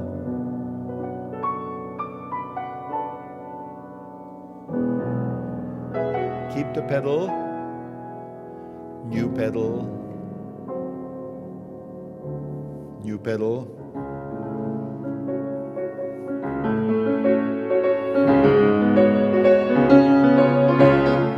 I don't know, I mean, it's fine. I mean, these are small little things, but there's no crescendo. It's like boiling water. It boils, boils, boils, and only at the next, when you turn the page, does it resolve.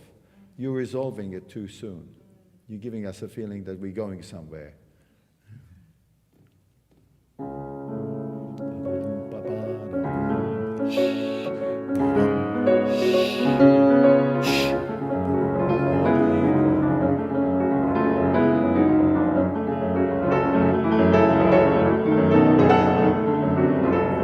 Okay, here again I have a feeling.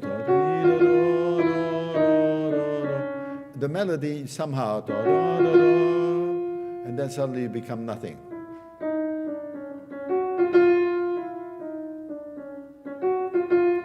It should go all the way.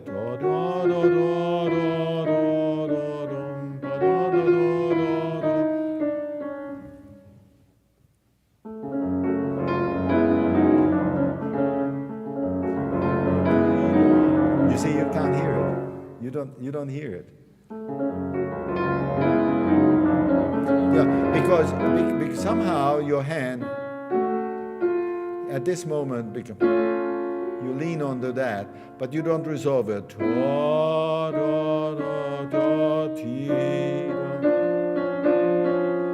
That has to be resolved all the way.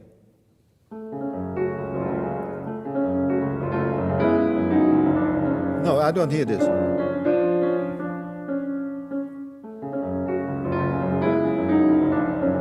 Better.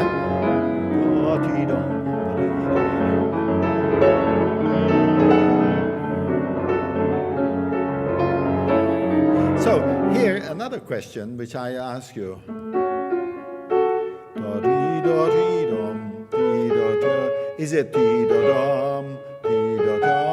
Is it is this note or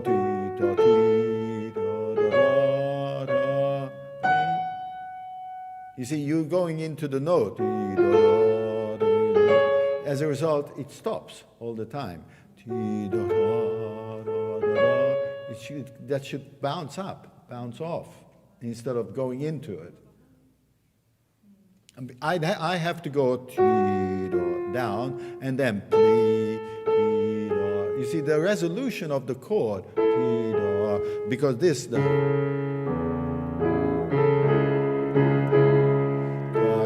all the time. Next one, and then you understand the chord has to resolve, but you use the resolution to jump. So I never feel resolved. I'm not me, but the resolution of the chord is never resolved. As a result, to me it's much more exciting because then I don't know what happens to the harmony.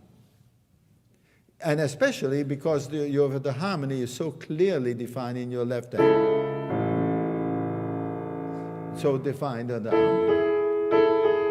so defined in the left hand to make it more interesting. Anyway, try it again.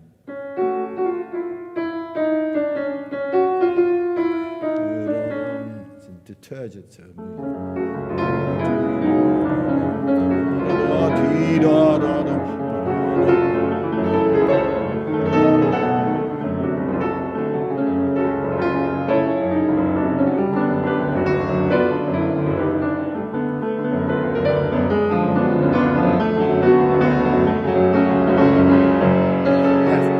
There are times when you can actually slow down. When you're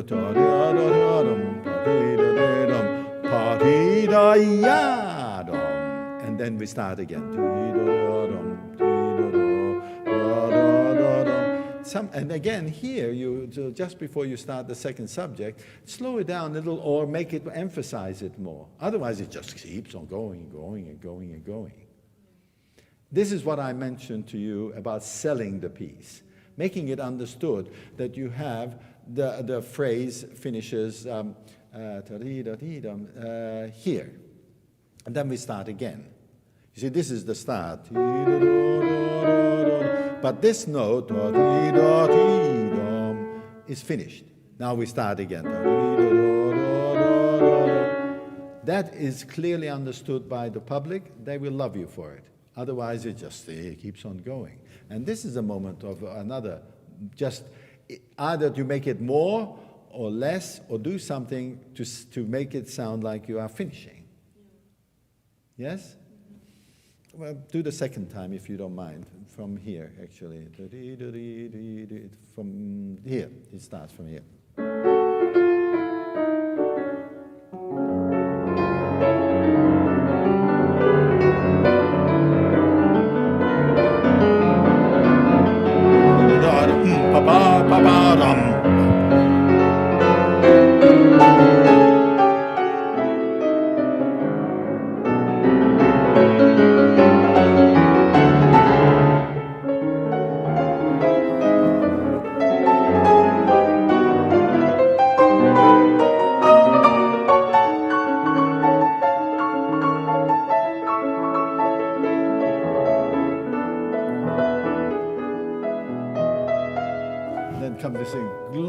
Melody.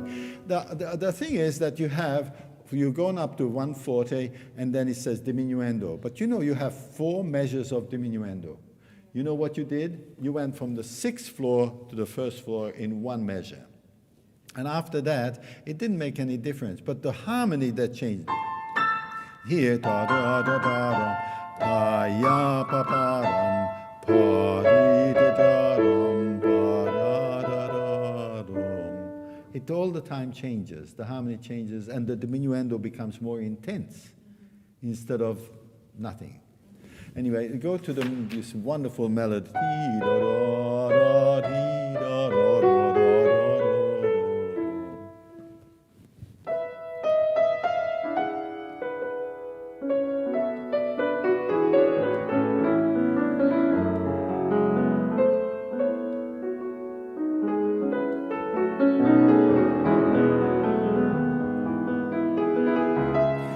Very good.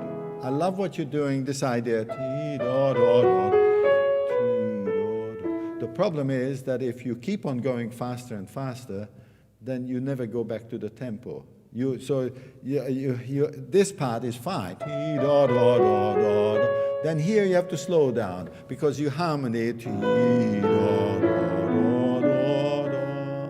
If you hurry that, then where is the tempo? You're not hurrying it, you just feel the waterfall. Do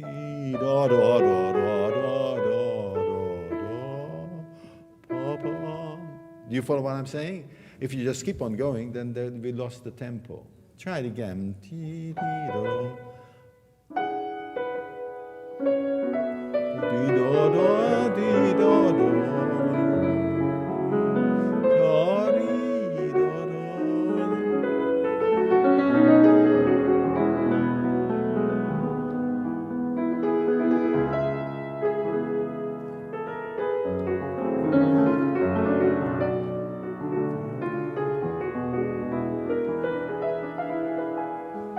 What a shame that, to me, this part here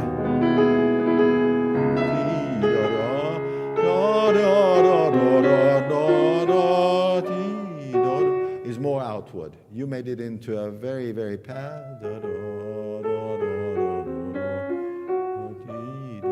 I wanted to speak it out. To me, that's much, much more. Do you want to try it? I mean, yes.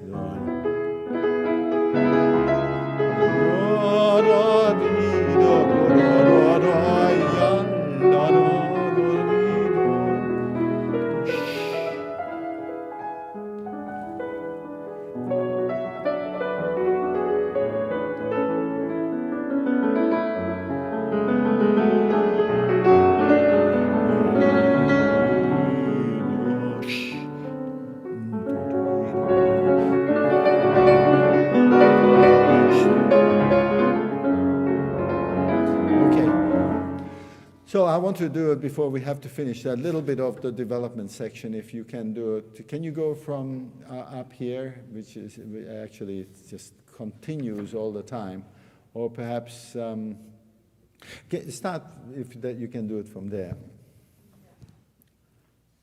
or somewhere there. It doesn't matter.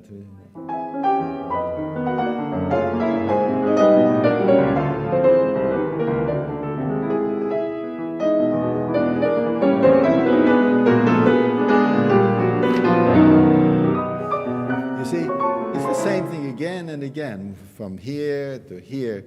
What you have to do is that it's 4 measures by 4 measures. Everything is worked out.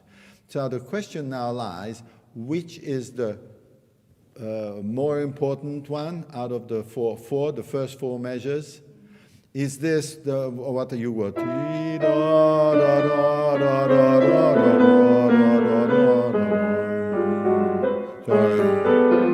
Is it more important than?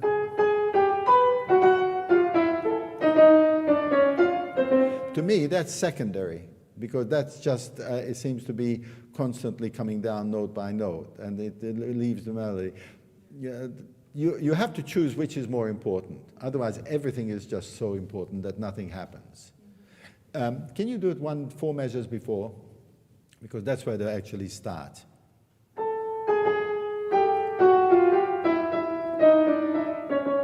From there.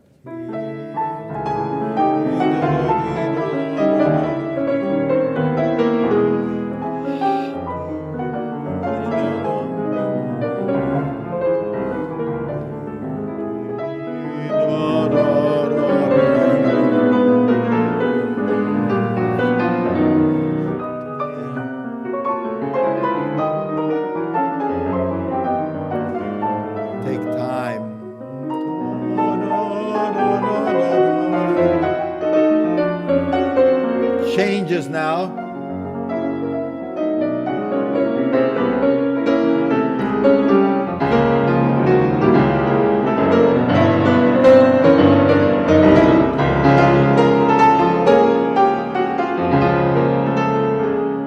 Now comes a small fugue. But this passage, what we just did now, is much, much more interesting if you slow down and fasten up and get a different color each time, like this.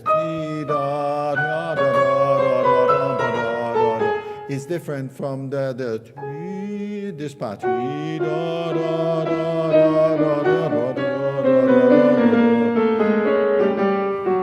It should be a little bit different and much more. One of the aspects that I have found with Scriabin is if I use the thumb more, it's a different color. It brings out a different color in him. It's very, very difficult to in a nutshell, in half an hour, to do something. When you do the fugue, make sure that you stop carrying the left hand so loud. Can you go just to show me? So that you can hear the right hand when it comes in. Just from there. Yes.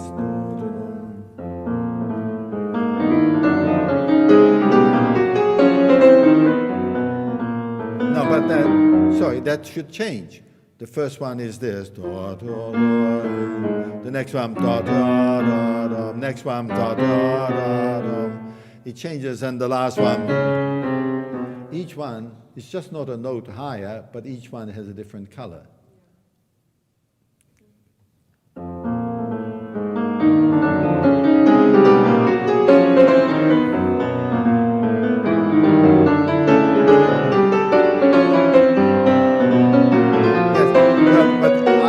Hear the beginning and the ending. The ending should absolutely go and take a little time. The second one.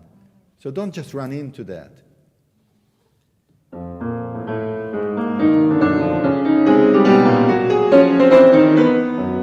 Yes.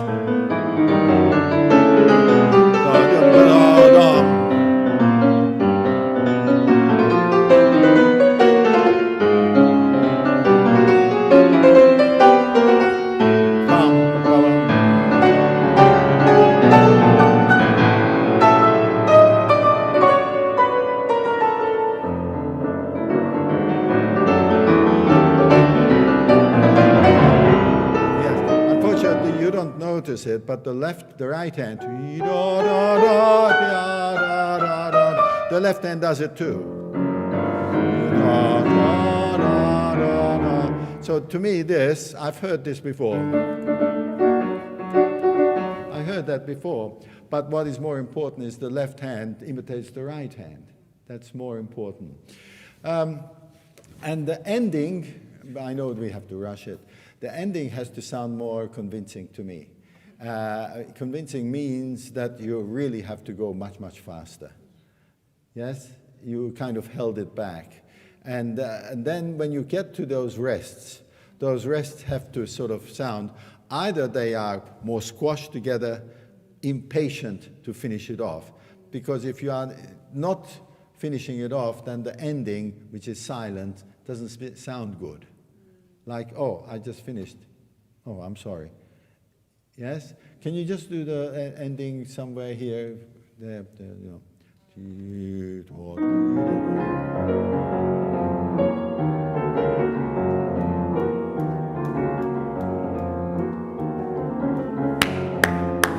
Now go.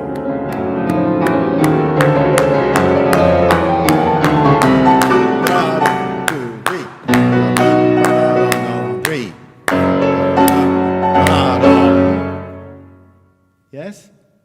Do you understand? You have to go for it. It sounded sort of half-hearted, like you were getting tired. This needs a lot of help from the performer, much like Schumann does.